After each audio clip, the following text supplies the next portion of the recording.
Este nucleótido tiene las tres partes: la base nitrogenada, el azúcar, ribosa, desoxirribosa, dependiendo, y el fósforo. Ese es el nucleótido.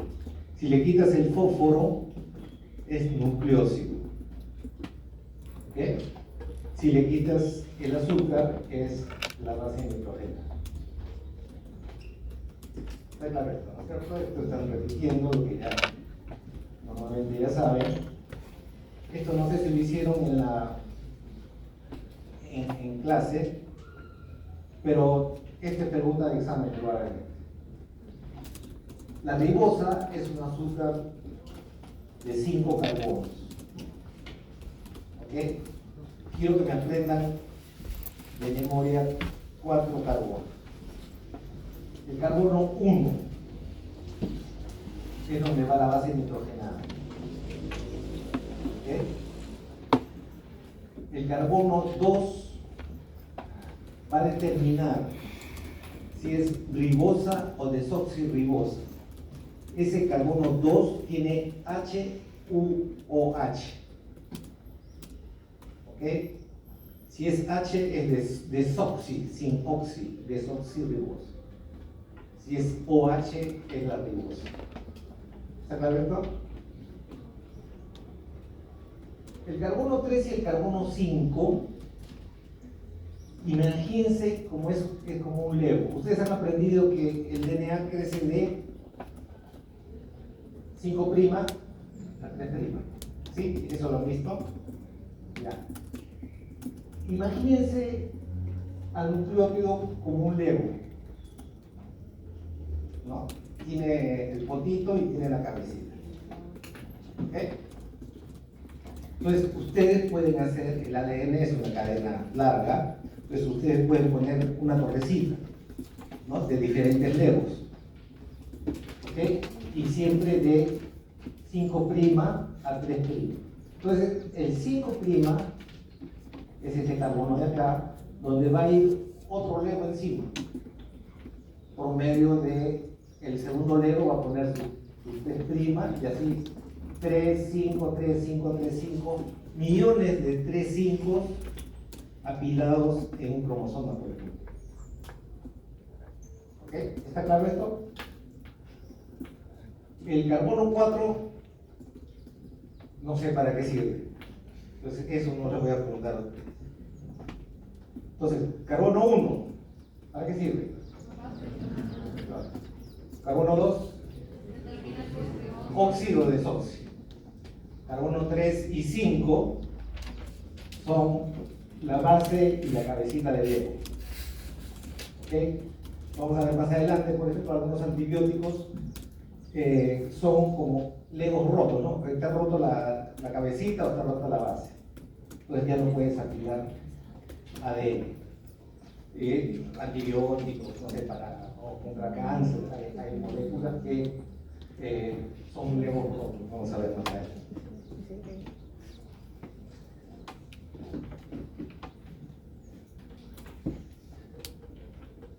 Las bases nitrogenadas son de dos tipos, ustedes ya conocen. Ustedes en la academia han hecho agua pura, ¿no? ¿Se acuerdan? ¿Alguien no ha hecho en la academia? Pero es una norma, un truco mnemotécnico, ¿no? O sea, para acordarse. Agua pura, ¿qué quiere decir? Adenina y guanina son purinas. Bueno, el resto, pirimidinas, ¿no?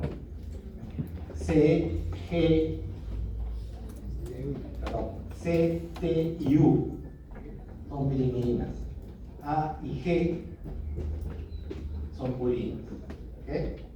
Las purinas son las más grandes, tienen 2 ciclos de carbono y nitrógeno, bases nitrogenadas, ¿no? Y lo que quiero llamar la atención es que entre ellas se parecen mucho. Cuando hablemos de mutaciones vamos a ver que a veces parecerse mucho puede ser un problema, ¿no? Por ejemplo, este es el radical amina, NH2. Y a veces por circunstancias X, ese radical amina vuela. Y la célula cree que ya no es adenina, sino es una guanina. Y puede producir una mutación. Igual, si ustedes se dan cuenta, entre timina, citosina o uracilo son muy parecidos.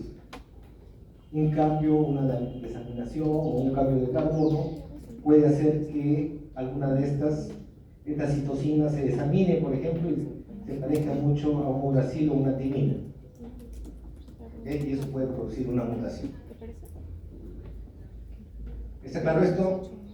Dos grupos de bases nitrogenadas, una que son las más grandes, dos ciclos de carbono y nitrógeno, y las pirimidinas, en nombre más largo, pero son más cortas, un solo ciclo. Pero entre los dos, tanto las purinas como las pirimidinas se parecen mucho. ¿Ustedes han hablado del AMP cíclico?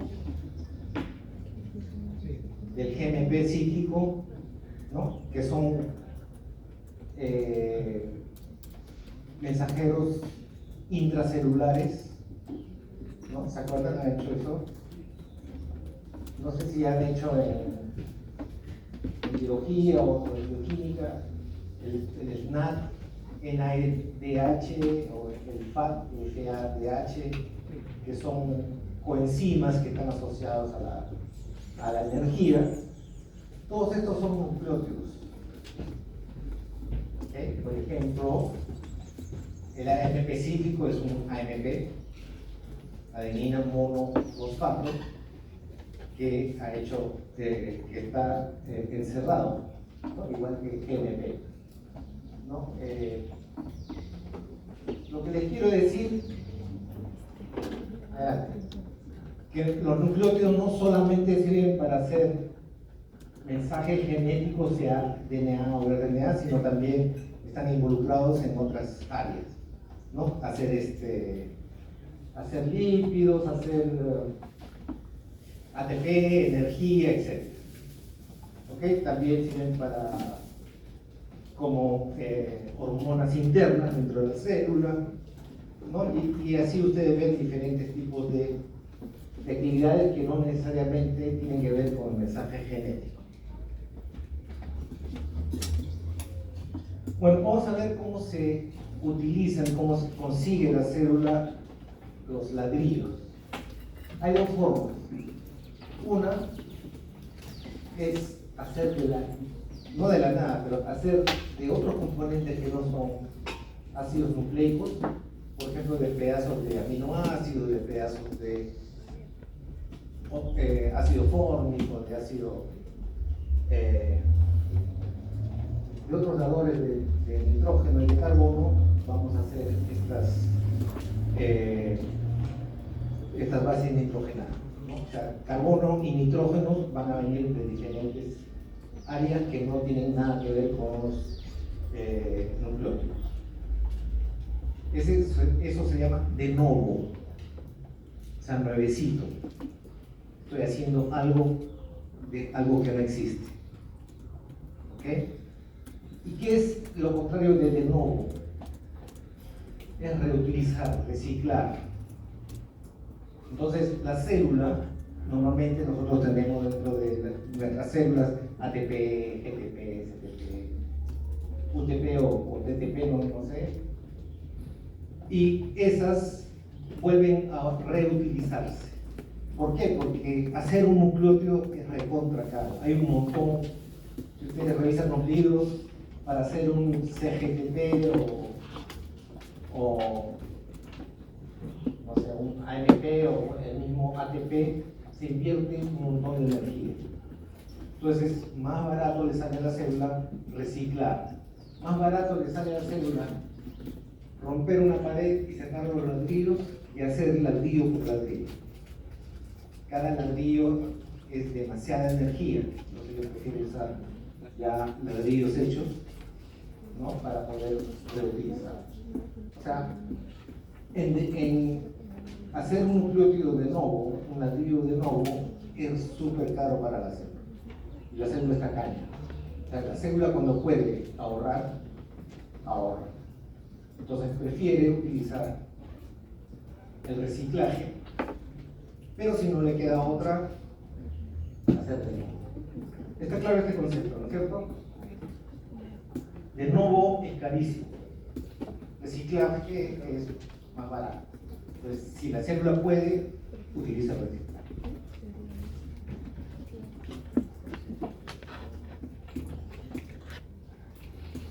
Vamos a ver también que los nucleótidos a veces hay que eliminarlos y a veces hay un problema si no se elimina bien, ¿no? Por ejemplo, van a hablar ustedes en los seminarios acerca de la gota o acerca del síndrome de Lesch-Nyhan, que son problemas de cuando no podemos eliminar muy bien las purinas, empieza a haber problemas dentro de la célula y dentro del organismo. Vamos a ver, como les dije, que todo está regulado. No ocurren las cosas como sea, sino vamos a ver que hay ciertos caños que se deben abrir o se deben cerrar de manera regulada, ¿no? Y también vamos a hablar sobre las enfermedades relacionadas.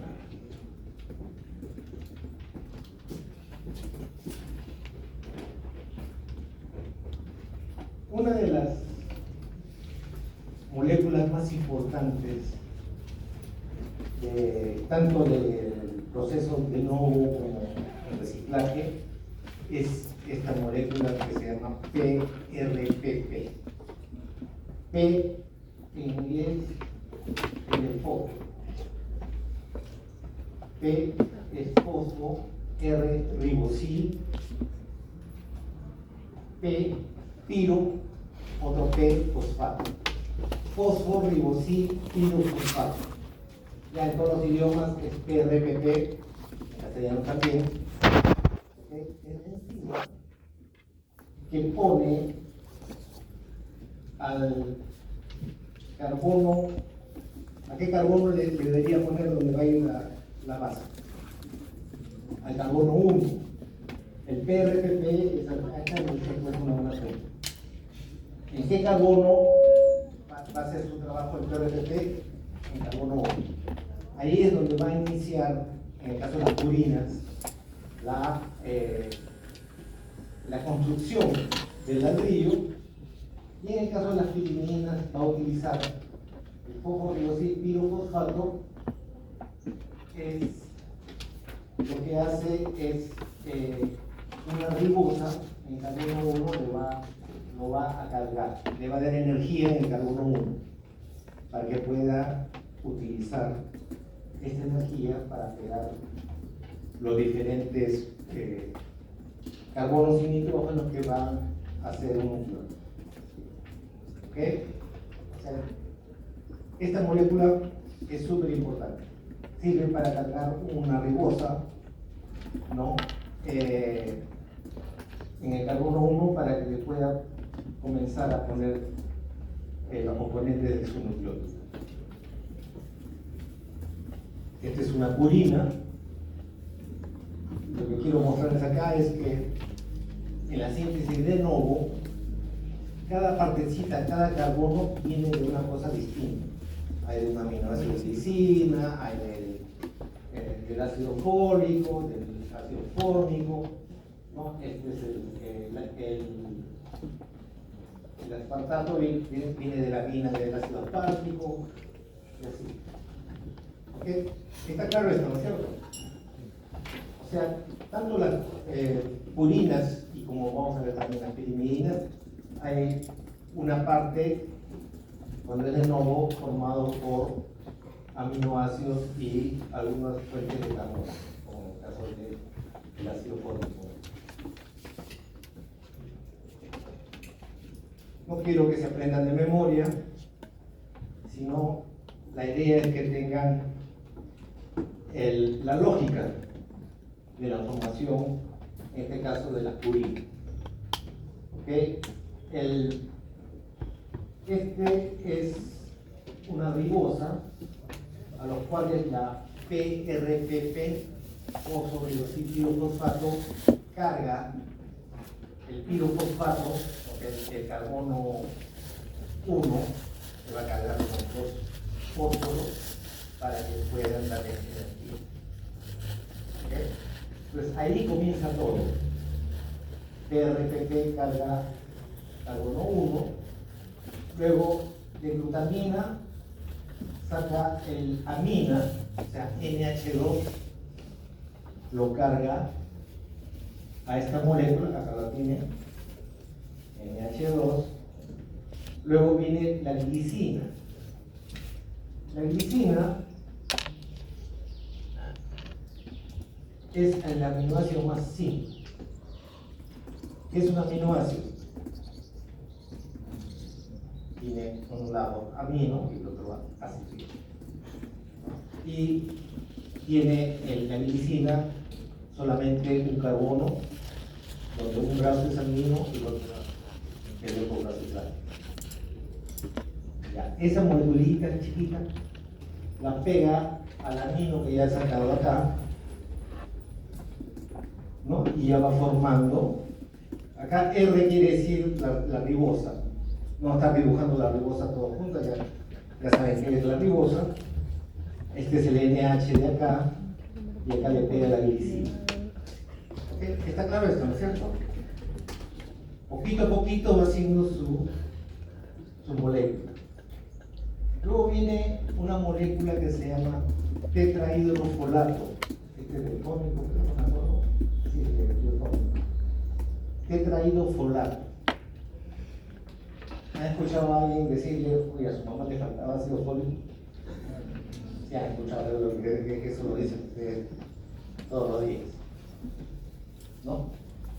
Esta es la razón por la cual el ácido fólico es importante, porque el tetrahidrofolato lo vamos a ver 3 veces. Esta es la primera, que le he puesto aquí en rojo, va a dar un carbono del ácido fórmico. ¿Okay? Le va a dar un carbono que lo tenemos acá arriba. ¿Okay? Poquito a poquito va jalando aminos o carbonos para formar la base nitrogenada. Acá hay otra amina, glutamina le presta su NH2 para tener este de acá, ¿dónde está? Acá, ¿no?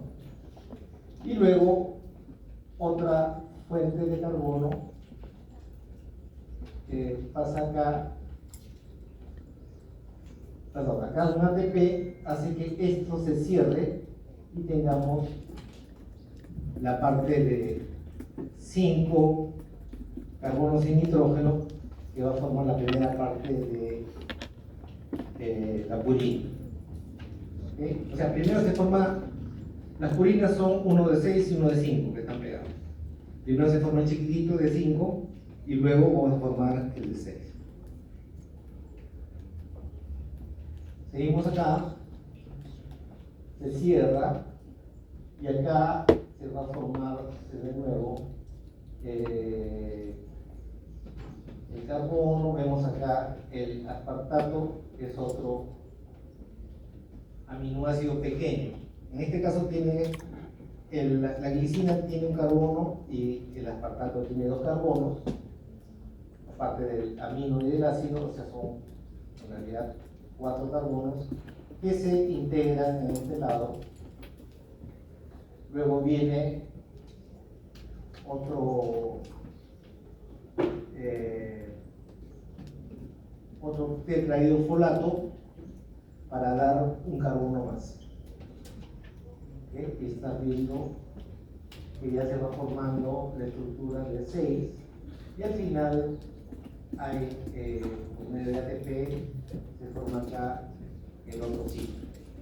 Vas a tener los 2 ciclos de 5 y de 6 pegados. ¿Okay? Está bien la lógica, ¿no? O sea, lo que les digo no se aprende de memoria, sino vean, digamos, la línea para poder hacer este tipo de moléculas, ¿no? Moléculas que vienen de algunos aminoácidos, la glicina, o del ácido aspartic que presta su NH2, ¿no? Y algunas fuentes de carbono, algunos son aminoácidos completos, otros son, por ejemplo, moléculas que están asociadas al tetrahidrofolate. Bueno, al final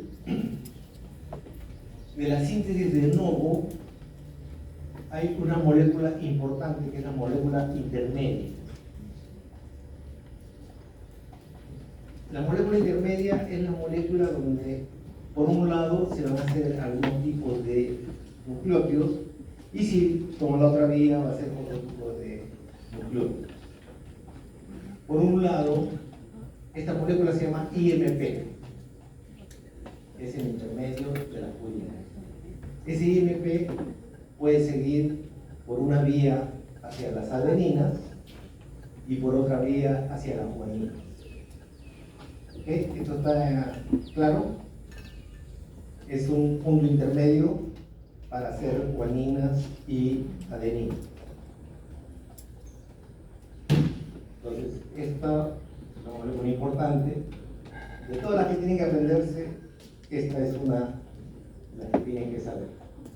Acá tienen el intermedio y ven que dependiendo la necesidad, si hay mucha, vamos a ver más adelante, si hay mucha guanina, el caño se va a abrir hacia las adeninas y viceversa. ¿Okay? Luego van a venir formación de, por ejemplo, adeninas, ADP, ATP. ¿Cuál es el ATP? La moneda de energía, ¿no? de la célula, y también por el otro lado se va a formar derivados de guanina, GTP, GDP, GTP, deoxi, GTP, dependiendo si quieres hacer DNA.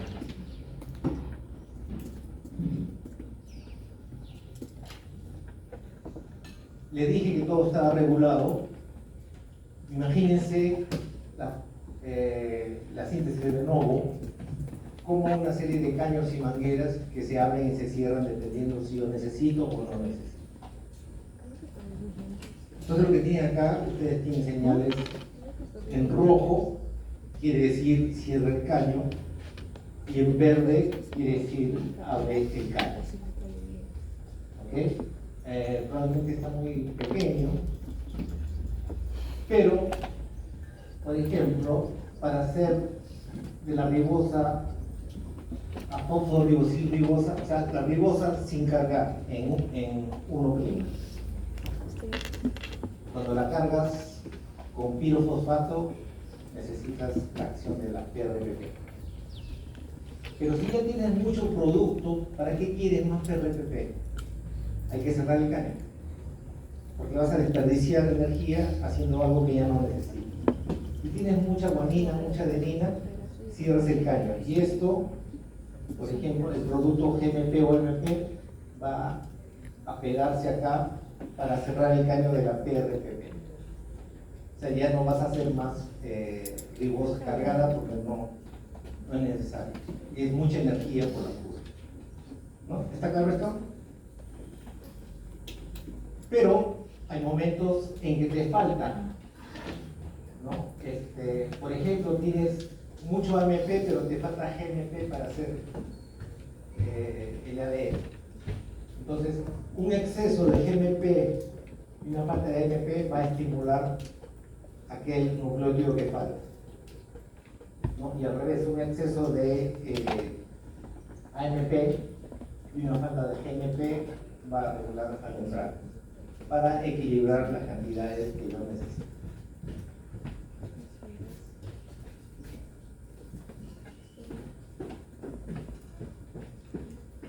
Tener muchos nucleótidos en la célula a veces se vuelve moléculas tóxicas y hay que eliminarlas, sobre todo las purinas. Entonces, hay diferentes formas de eliminarlos. Esto se llama el catabolismo de las purinas.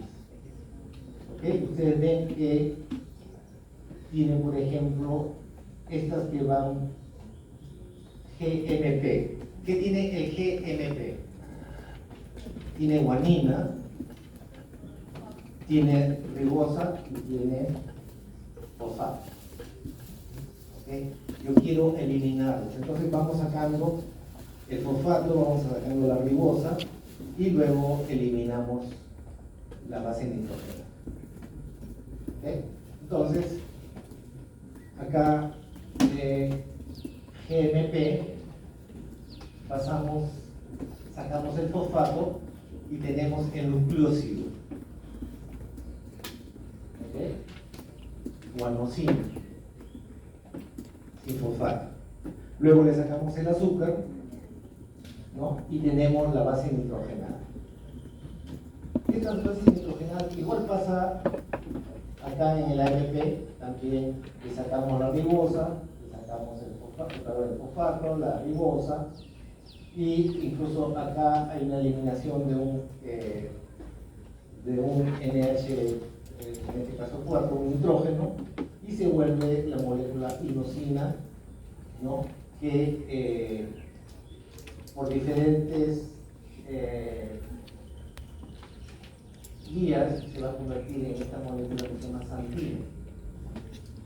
¿Okay? Acá ustedes ven que tiene NH2, ha desaparecido. Y esta molécula es más fácil para las células de poder metabolizar, ¿no? Y van a llegar acá una molécula intermedia, tanto la guanina como la adenina van a dar como intermedio de eliminación la santina. ¿Okay? ¿Cuál es la molécula intermedio de la formación de adeninas y guaninas? IMP. ¿Cuál es la molécula intermedia para eliminación? ¿No? Para eliminar, para el catabolismo de las purinas, la santina. ¿Okay? En ambos casos, esta santina va a tener, de acá santina, y de acá de santina se va a formar ácido úrico. Todo hecho por una enzima que se llama santina oxidasa. ¿Okay? El producto final de la eliminación del catabolismo es el ácido úrico. Entonces, el ácido úrico es un ácido un poquito molesto para la célula, porque no es muy soluble. Y peor todavía, el ácido úrico forma sales rápidamente, urato. Y ese urato sí es mucho más fastidioso que el propio ácido úrico. El ácido úrico es una molécula que no es fácil de ser soluble. ¿Okay? Entonces, estas moléculas, los uratos por ejemplo, empiezan a acumularse en las diferentes células. Y por ejemplo, uno de los sitios donde pasa mucho las purinas son los riñones. Ustedes han escuchado de los cálculos renales producidos por ácido úrico, por uratos.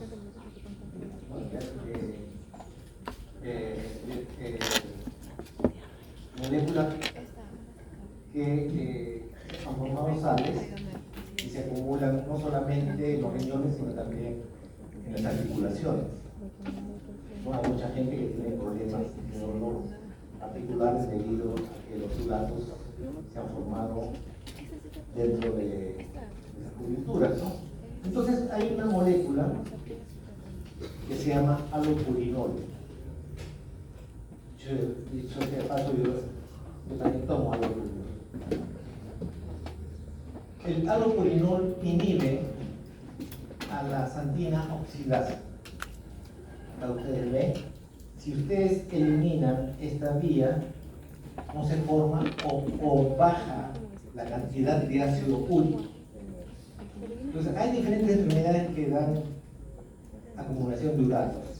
El alopurinol sirve justamente para poder hacer que la gente forme menos ácido úrico y menos uranos. ¿Ok? ¿Está claro esto? Entonces, ¿por qué? Porque el alopurinol actúa justamente en estas dos reacciones de enzima xantina oxidasa.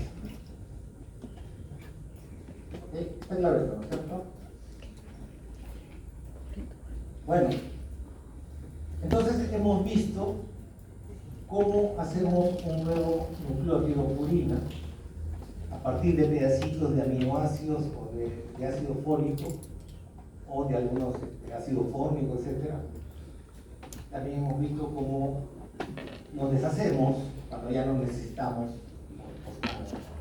malogradas, por decirlo, oxidadas, qué sé yo, estas moléculas las eliminamos por medio del catabolismo que nos va a dar como punto final el ácido úrico.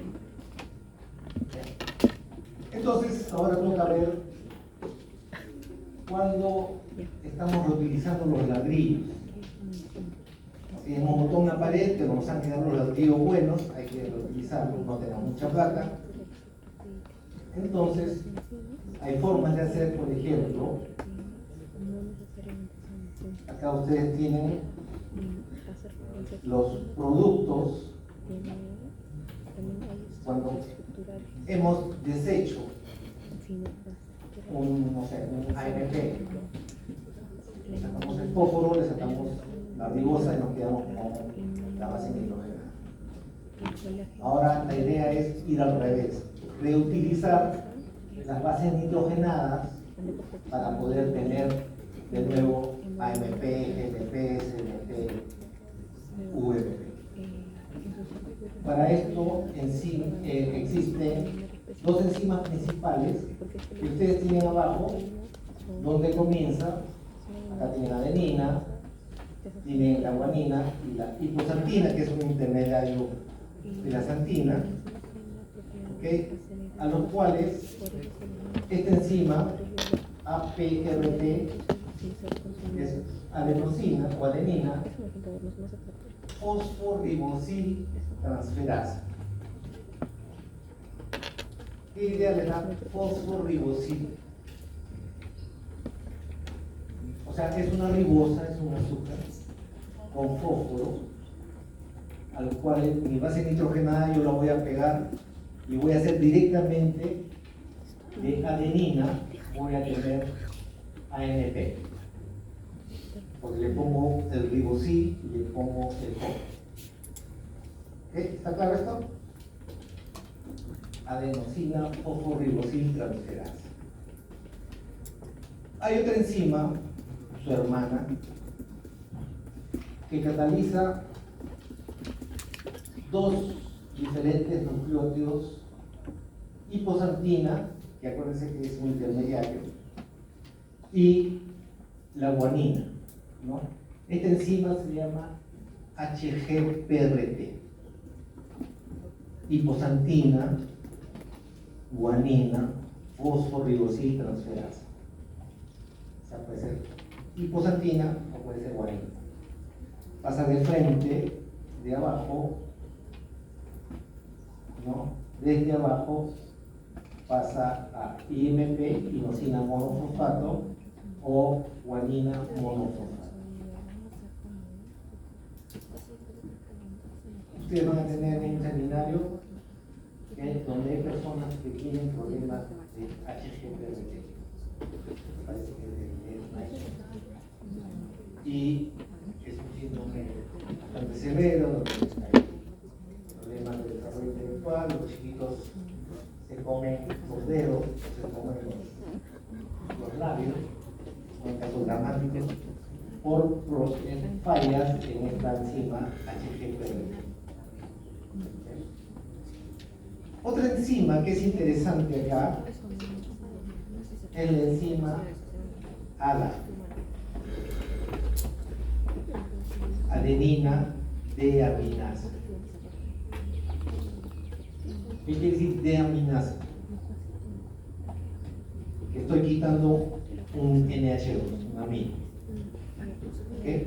Y esta enzima hace que la adenina o adenosina en este caso cambie a inosina.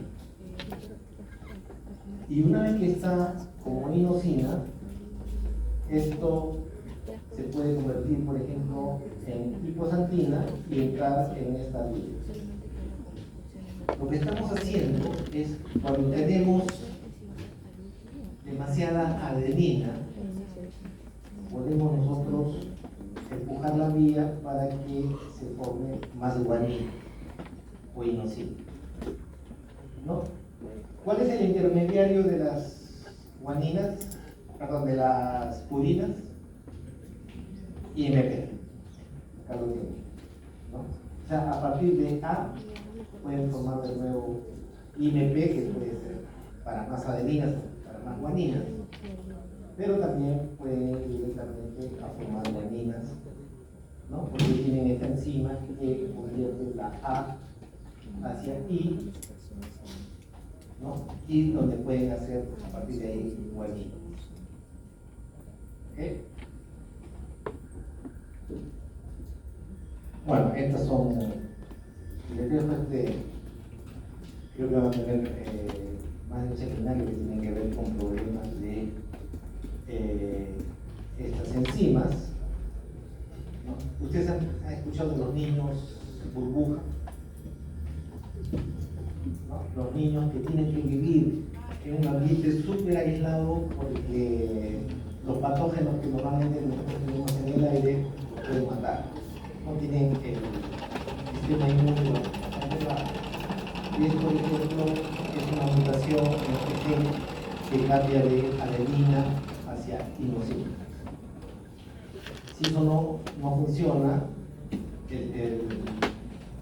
me parece que son los linfocitos T, no estoy seguro, hacen que estas células no se formen, porque les faltan los ladrillos. Y hacen que estos niños pierdan prácticamente su sistema inmune y tengan que vivir, si quieren sobrevivir, de forma aislada.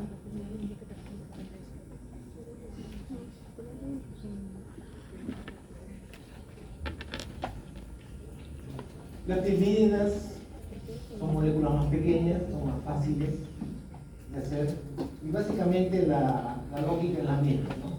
Me presto carbonos y nitrógenos, tanto de diferentes aminoácidos, algunos ácidos fólicos y de tetrahidrofolato.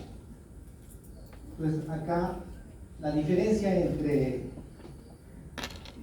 el primer paso para las purinas era cargar la ribosa con fósforo, ¿no? La fosforibosil pirofosfato. Es el primer paso de las purinas. En las piriminas no, en las piriminas se da prácticamente en la mitad. O sea, el cargar la ribosa pirofosfato no se da al comienzo, sino en medio del proceso. Entonces acá la glutamina es un aminoácido que va a prestar acá su lado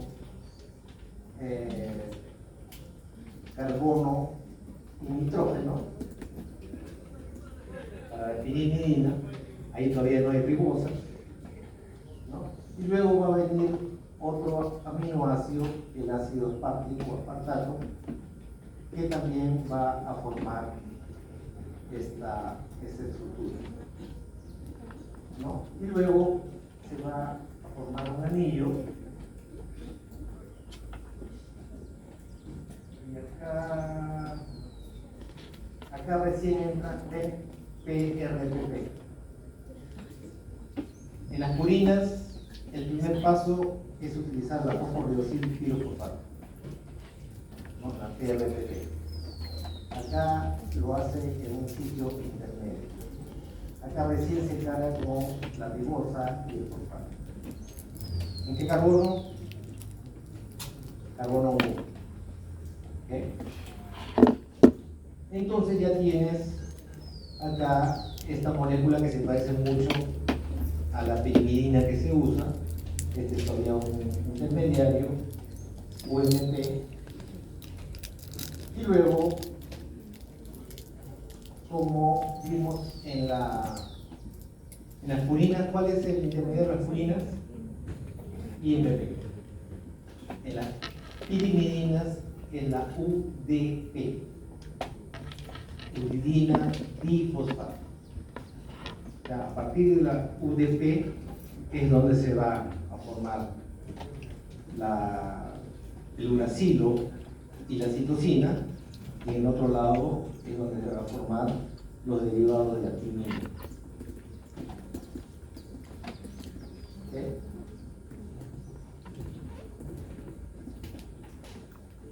Acá vean ustedes que acá ya entra directamente, vamos a ver más adelante, no es una ribosa, sino que una desoxirribosa. Esa D pequeña quiere decir desoxirribosa. ¿Por qué? ¿Quién va en el DNA? ¿U o T? T, ¿cierto? U va en el RNA. Entonces, si vas para este lado, ya directamente probablemente vas a formar parte de la DNA. Igualmente, para hacer esta conversión de uracilo a timina, necesitas un carbono que lo sacas del ácido tetrahidrofolado. ¿Okay? Ya cuando los insulten que a ustedes les hace falta, a su mamá le faltó ácido fólico, ya saben. Vemos, tanto en las purinas como en las pirimidinas, tenemos una intervención del ácido fólico, que nos presta carbono. Igualmente, si me sobra producto, ya no quiero formar de nuevo. Entonces hay una regulación, ¿no? Se llama un feedback negativo. Si ya tengo demasiado TTP o UDP o CTP, cierro el caño, ¿no? En esta parte, al comienzo de la formación de la pirimidina. Ustedes ven ahí en verde, o sea, lo que está en rojo evidentemente quiere decir cierro el caño. Lo que está en verde es algo que me hace abrir el caño. Si yo tengo dentro de las células una cantidad más elevada que lo normal de ATP, que no tiene nada que ver con las pirimidinas, va a subir, va a incrementar la formación de las pirimidinas. El ATP, una elevación del ATP, va a inducir la formación de pirimidinas. Otra cosa que también va a inducir es la presencia de PRPP en mayores cantidades. ¿Okay? Cuando hay mucho producto, UTP, STP, o UDP o UDP, se va a cerrar el caño. ¿Okay? Algo parecido como había en las purinas. Bueno, y para el DNA hay una enzima específica que se llama la ribonucleótido reductasa. Una reductasa en general para los químicos es sacar oxígeno. O sea, básicamente estamos viendo una ribosa en desoxirribosa. Eso es lo que hace la ribonucleótido reductasa. Ya terminó su verano. ¿En qué carbono actúa esta enzima? En carbono 2, ¿no? Que es, dice que es ribosa o desoxirribosa. Tengo tiempo.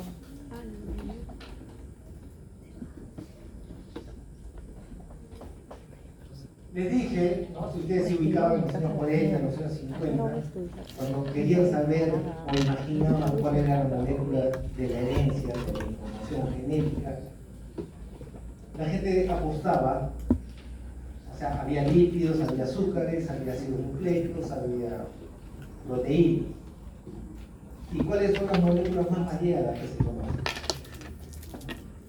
Son las proteínas, ¿no?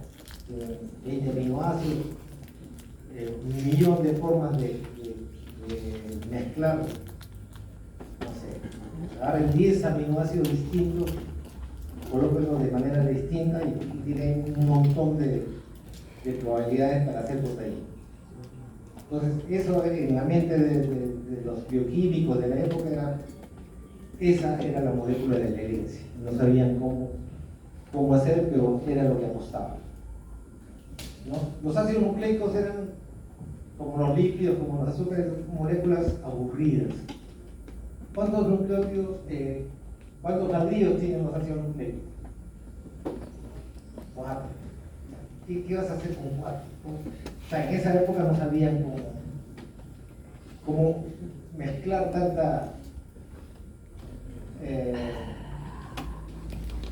poca información para poder hacer una información genética. ¿Ustedes han hecho extracción de ADN? Sí, ¿no? ¿Han visto el momento mágico donde aparece así de la nada y pum? Está como el dedo de Dios ahí en la pintura de Miguel Ángel, ¿no? Que parece así de la nada, pum, aparece el ADN. Bueno, Mendel ya conocen, el curita, decía el sexo. Y luego viene la teoría cromosómica de la herencia, ¿no? Donde ven que las células en un momento dado de su vida pierden el núcleo, pero aparecen unos pedacitos coloreados que le llaman cromosomas. Luego se dan cuenta que los cromosomas, ya estudiando con moscas, están asociados con algunos caracteres. No sé si en genética han visto las mosquitas de ojos rojos y de ojos blancos, que están en el cromosoma X, etc. O sea, los cromosomas tenían información de la herencia, ¿no? El núcleo, la gente pensaba que estaba lleno de proteínas. Cuando empiezan a estudiar, en el núcleo habían estas moléculas aburridas que eran los ácidos nucleicos, ¿no? Entonces, ya, bueno, esa era la información que había que hacer, ¿no? Entonces, había dentro de la molécula del núcleo y de los cromosomas, había una cantidad de fósforo, una cantidad de azúcar ribosa y una cantidad, un cuarto de bases nitrogenadas, A, C, E y T. Un cuarto, uno de azúcar, uno de fósforo y un cuarto de una base nitrogenada. Para el químico, cuando uno ve esto, el químico piensa inmediatamente acá hay algo que es unidad. Y esa unidad debe estar compuesta por azúcar, por fósforo y una base. Eso fue durante el año 1920 más o menos. Y lo que ahora sabemos es que esto forma el nucleótido, ¿no? Otra cosa que es importante saber es que ese momento mágico, cuando aparece el DNA, lo que indica al químico es que es una molécula larga. O sea, ustedes no van a ver el ADN al ojo, pero sí ven que hay una molécula larga. ¿Okay? Entonces, lo que ellos pensaban en la época es que estas moléculas era algo repetitivo. ATGC, ATGC, ATGC, ATGC. Entonces de ahí no podía sacar ninguna información genética. Sí. Bueno, pasa el tiempo. Y hay algunos químicos que hacen esta comparación. Saco el diferente de la zanahoria, de los ratones, de los humanos, y veo la cantidad de adenina, guanina, citosina y timina. Y van a ver un patrón. Que no importa qué especie sea, las proporciones no importan, pero siempre que hay un porcentaje de A, hay un porcentaje igual de T. Si tienen un porcentaje de G, igual va a ser el porcentaje de C. ¿Está claro? O sea, A de alguna razón, de manera está asociada con T. Y G está asociada con C. ¿Está claro? Acá ustedes ven, probablemente. Acá, por ejemplo, en el hombre, A es 30. ¿Y cuál es la que más se parece? T. O sea, para el químico, de alguna manera, A está relacionada con T. En este momento todavía no sabemos cómo están, pero esto han hecho ustedes en biología. Los neumococos que inyecto a los ratones, bueno, los neumococos patógenos son estos de acá de forma lisa, son lisos porque forman una capa de gelatina para evitar los ataques de la célula, y hay una cepa rugosa que no forma gelatina y esta es fácil de atacar. Si yo inyecto estas lisas a ratones, les da neumonía y los mato. ¿Okay? Si yo inyecto a los rugosos, que es fácil de atacar, lo inyecto a los ratones, no les pasa nada. Entonces, son igual neumococos, pero que no tienen cobertura de protección y son fáciles de atacar y los ratones no mueren. ¿Está claro esto? Si yo hiervo, mato a las bacterias que producen la neumonía en los ratones y lo mezclo con, las mato, las inyecto, al ratón no le pasa nada. O sea, las bacterias patógenas que causan neumonía, yo las hiervo y las inyecto al ratón no le pasa nada. O sea, he matado al patógeno de alguna manera. ¿Okay? Pero si yo mezclo los cadáveres, por decir, de la bacteria patógena con bacterias vivas pero que no producen la enfermedad, o sea, estas dos por sí solas no producen enfermedad, esta no produce enfermedad y esta no produce enfermedad, pero si las junto, mata al ratón. Esa mezcla de las patógenas hervidas que de por sí no matan, mezcladas con las bacterias que no son patógenas, que por sí no matan, las junto, esas sí matan, esa mezcla. Entonces, durante años, décadas, la gente decía, ¿qué pasa acá? Entonces hablaban de un principio transformante, de algo que transforma a estas bacterias vivas, de las que no son patógenas, con el cadáver de las que son patógenas. Algo de los cadáveres está pasando, una molécula que no sé qué es, probablemente proteínas en esa época, está pasando a estas bacterias, va a producir que estas bacterias puedan matar. ¿Ok? O sea, hay que buscar qué cosas son las proteínas, son los lípidos, son los azúcares, o son esas moléculas que le dicen ácidos nucleicos. Bueno, utilizan enzimas que destruyen lípidos, que destruyen azúcares, que destruyen proteínas y destruyen ácidos nucleicos. ¿Ok? Lo ponen en su mezcla de cadáveres patógenos contra bacterias vivas que no son patógenas, y les destruyen los carbohidratos, les destruyen los lípidos, les destruyen las proteínas, les destruyen el ARN y les destruyen el ADN. Las únicas que destruyen la parte patogénica es cuando destruyes el ADN. ¿Okay? O sea, el ADN de las moléculas, el ADN de las bacterias patógenas muertas era lo que causa estas muertes en los ratones. ¿Sí? ¿Está claro esto? sea, no eran las proteínas, no eran los lípidos, no eran los azúcares. No era el ARN, era el ADN. O sea, el ADN tenía de alguna manera la información genética que hacía que las nuevas bacterias se vuelvan patógenas.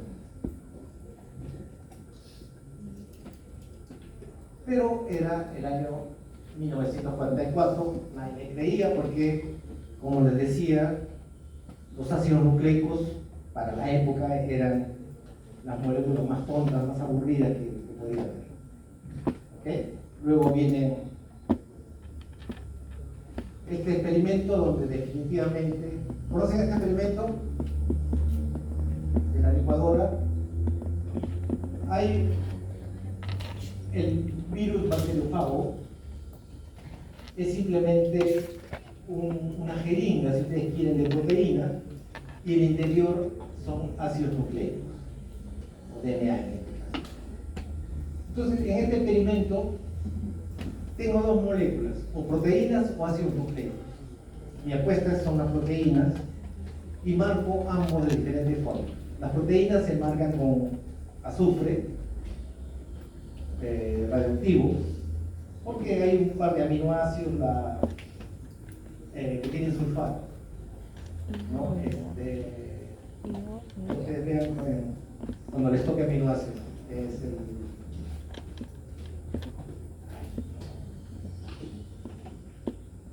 que toman los puentes del sulfuro, pero básicamente las proteínas tienen sulfato y los ácidos nucleicos tienen fósforo, las proteínas no tienen fósforo.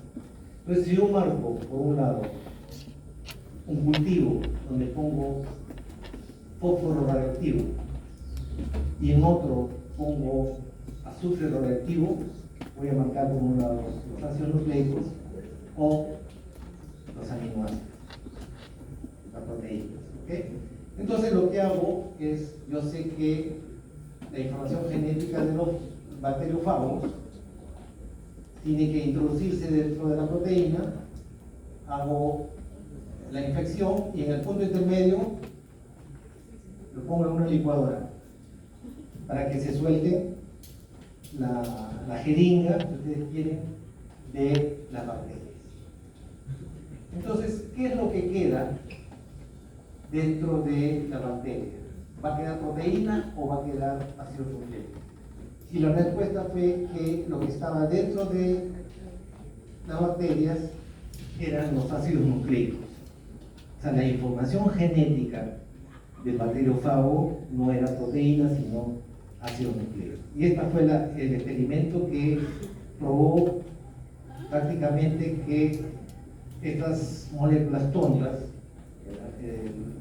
los ácidos nucleicos, eran los causantes de la información genética. Entonces todo el mundo, alrededor de 20 laboratorios distintos, sabiendo eso, empezaron a estudiar los ácidos nucleicos y ver cómo podía ser esa molécula la molécula de la herencia genética. ¿Sí conocen a Rosalind Franklin? ¿No? Era la mejor cristalógrafa del ADN, había como 30. Ella era la mejor, pero era muy tímida. Tímida y un poco cerrada. Y ella tiene esta foto famosa, la foto 51, donde ha hecho un montón de fotos. La foto 51 es esta que es conocida. Lo que hacía ella, el ADN lo estiraba y le pasaba rayos X, ¿no? Acá lo estiraba y le pasaba rayos X. Acá hay un ganchito, este es el ADN, y este rayos X formaba unos patrones. ¿Okay? Este patrón, cuando es en forma de X, lo que le dice al cristalógrafo es que es una molécula helicoidal. ¿Okay? O sea que está formando. Ya hemos visto que para el químico esta es una molécula larga. Entonces no solamente es larga, sino es helicoidal. que está formando eso. Otra cosa es que ella podía medir. Estos son como escalones.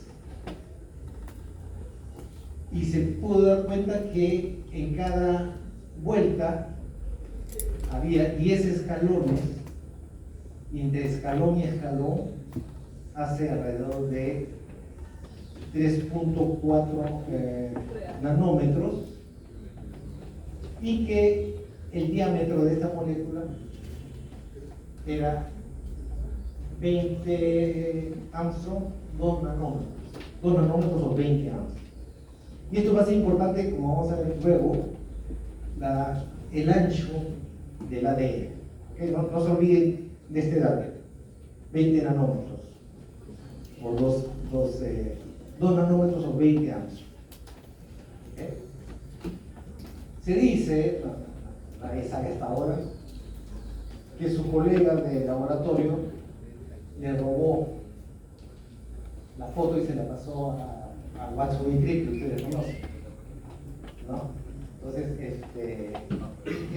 parece que no era tan bueno como cristógrafo, pero de alguna manera quería hacerse plata de Watson y Crick, ¿no? Que aparentemente tenían ideas mejores, pero eran malos cristálogos. Entonces ellos hicieron un modelo, en esa época hacían modelos moleculares con cartón y con alambres, ¿okay? Y veían cómo estaban. Acuérdense que ya tenían 3.4 nanómetros de peldaño, que era una vuelta, era 10 nucleótidos. Entonces ellos estaban haciendo su modelo, que cuando tengo una cantidad de A, tengo la misma de T. Cuando tengo una cantidad de G, tengo una igual de C. ¿Okay? Entonces, ellos empezaron a hacer estos rompecabezas, pero cuando tú pones A con T frente a frente, hace mucho menos que 2 nanómetros, es más chiquito. Y cuando pones G con C, es mucho más que 2 nanómetros. Entonces algo está mal, algo no. O sea, no puede ser frente a frente porque está fallando.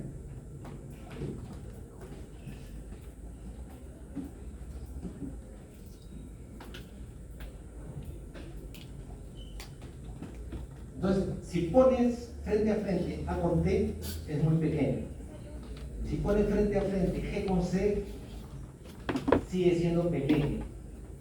Pero estos paraban en el pub, ¿no? En el bar, ahí viendo cómo hacían, cada uno de ellos se lo logró. Pero ¿qué tal si en vez de ponerlo frente a frente, ponemos uno de frente y otro de cabeza? ¿Okay? Frente a frente o es muy chico o es muy grande. Pero si lo pones uno de pie y otro de cabeza, A con T hacen 2 nanómetros. G con C, uno de frente y otro de cabeza, hacen 2 nanómetros. Bingo. ¿No? ¿Está claro esto? Tú querías tener 2 nanómetros, ahí tienes tu 2 nanómetros. Pero tienes que voltear una de las moléculas, tienes que ponerla de cabeza. ¿No? Entonces, una va hacia un lado y otra va hacia el otro. Igual, 2 nanómetros, 2 nanómetros. ¿Está claro esto? Entonces, el ADN es una doble molécula paralela o antiparalela. Antiparalela. Ahora entienden por qué es una molécula antiparalela. ¿Sí? Ok.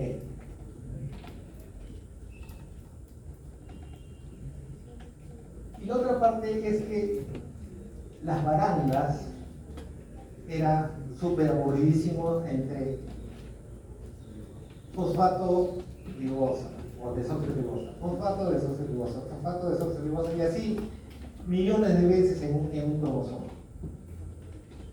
Pero lo que no era igual no era algo repetitivo, ACGT, ACGT, ACGT, era la parte interna. Es lo que los genetistas llamamos secuencia, la secuencia de ADN. Eso es lo que cambia. Y ahí, ahora ustedes conocen el código genético, sí tiene sentido que una cosa de 4 letras pueda tener tanta información.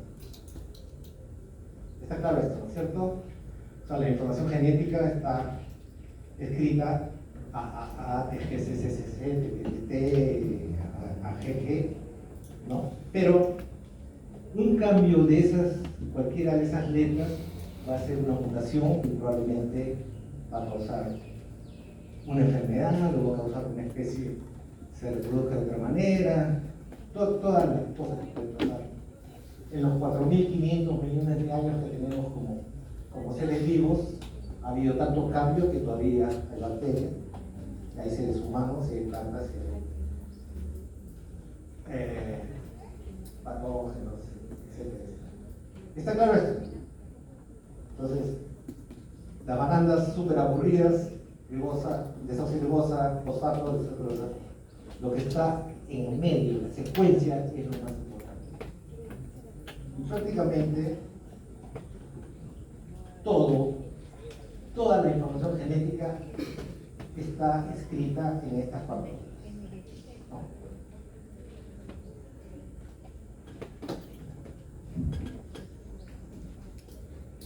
A y T, una de cabeza y otra de pie, tiene ¿cuántos ceros de hidrógeno? 2. G y C, 3. Imagínense que ustedes tienen, imagínense que el ADN como un cierre, uno rico en AT y otro rico en GC. ¿Cuál es más fácil de abrir? ¿Por qué? Porque tiene menos enlace de hidrógeno. ¿Ustedes no saben? ¿Tienen idea que es un enlace de hidrógeno? Sí. Difícil de repente. Ustedes a veces cuando van a la casa de la abuelita y dicen, ya lava los platos. Ustedes empiezan a llenar ¿cómo se llama? Ahí donde ponen los platos, lo llenan de agua. Y a veces hay 2 platos que justo caben ahí uno detrás del otro y no pueden separarlos. Ustedes han usado láminas y laminillas para el microscopio. A veces por tacaños quieren recuperar la laminilla y se les rompe, ¿no? Y esa es solamente la fuerza del agua que mantiene a la laminilla y la lámina. Esas son los enlaces de hidrógeno. El scotch que ustedes usan, el tape, no sé cómo le llaman, también son enlaces de hidrógeno, ¿no? Son moléculas ricas en OH. Bueno,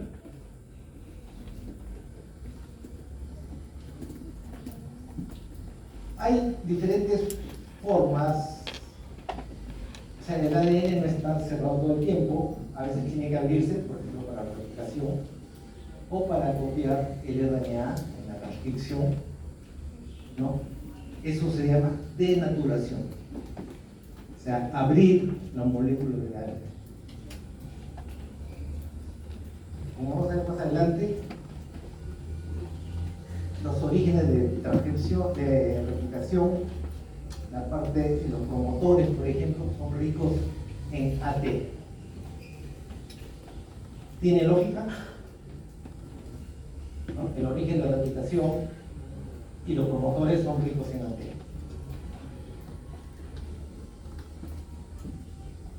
Les dejo esa pregunta para que vayan pensando. Cuando el ADN se ha abierto, sea por algunas enzimas que abren helicasas, han escuchado, han hecho replicación, ¿no? En la temperatura también abre el ADN. Algo alcalino, hidróxido de sodio también abre la cadena del ADN, ¿no? Y el proceso inverso, o sea que se ha abierto y vuelve a cerrarte, se llama renaturación. ¿Okay? Otra, ustedes han dicho PCR o ha mencionado PCR clases. Hay una molécula que se llama cebador o primer, ¿no? Ese cebador o primer es una molécula que reconoce dentro de todo el ADN justamente la parte que es complementaria. Es otro concepto que tiene que tener ustedes, la complementariedad de las moléculas del ADN. Siempre frente a una A que va, una G. Frente a una G, una C. Entonces todo está escrito en esta secuencia. A, B, G, C, C, D, D, E, A, A. Y todo está escrito en estas cosas. El gen, saben lo que es el exón, saben lo que es el micrón, saben lo que es promotor, saben lo que es sitios reguladores, todo está escrito con estas letras. ¿Okay? Un cambio de una letra va a formar una mutación, ¿no? Y tenemos nuestro genoma 3.200 millones de genes, de alrededor de 20.000 genes.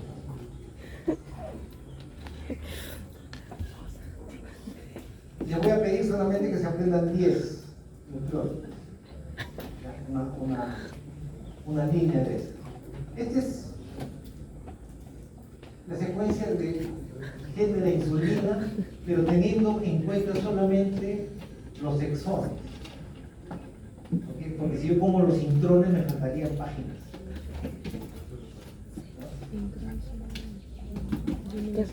Y esto, para que se lo lleven a su casa, porque puede venir en el examen. Esta es una molécula, la que está en rojo, y quiero que me digan de esas moléculas negras cuál es su parte.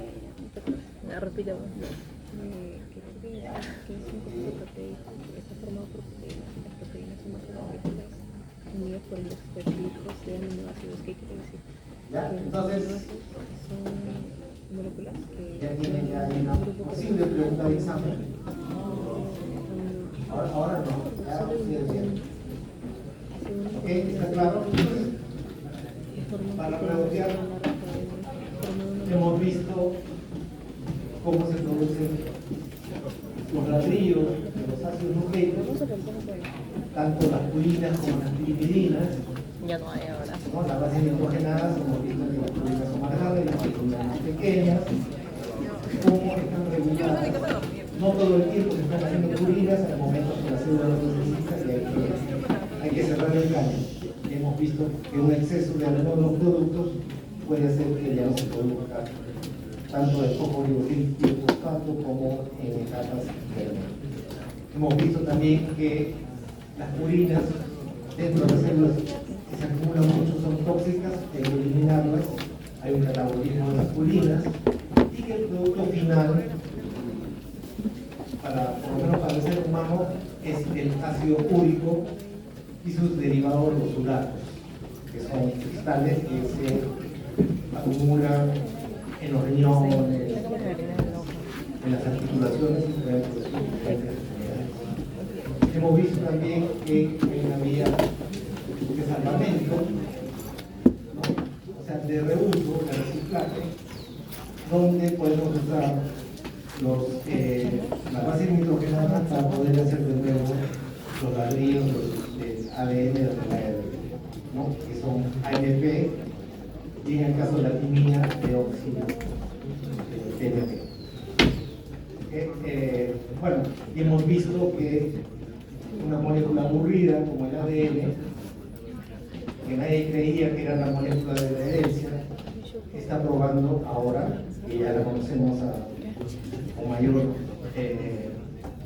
intimidad, por decirlo de alguna manera, vemos cómo es suficiente para escribir todos los genes, todas las regulaciones, los promotores, todos los exones, intrones, etcétera, que existen en nuestro cuerpo y de todos los seres vivos. Bueno, entonces ya tienen tareas, si lo hacen bien probablemente tengan el examen. Gracias.